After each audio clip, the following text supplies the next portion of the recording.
تەندروستی باش بایدارترین نیعمەتە کە خوای گەورە بە ئینسانی ئەبەخشێت بە هەمومان لە ئاست ئەو بەرپرسیارەتیا بین.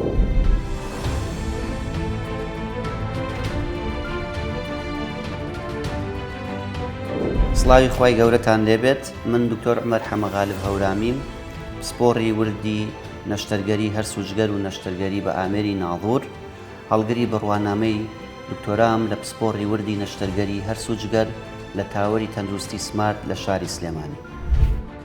پێغەمبەر درودی خوای لەسەر بێت دەفەرموێت لكل داء دواء. هیوادارین سمارت ببێتە هۆکاری چارەسەری نەخۆشەکانتان.